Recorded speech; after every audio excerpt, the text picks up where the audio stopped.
ఆయన పక్షపాతి కాడు.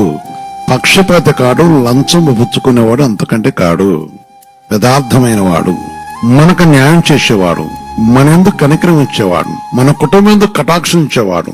మనం ఆయన సన్నిధిలో వెతుకుతున్నప్పుడు, ఆయన మాట వెతుకుతున్నప్పుడు ఆయన మనల్ని వెతుకుతూ మన పట్టుకొని మనకు న్యాయం తీర్చుకొని ఎదురు చూస్తున్నవాడు.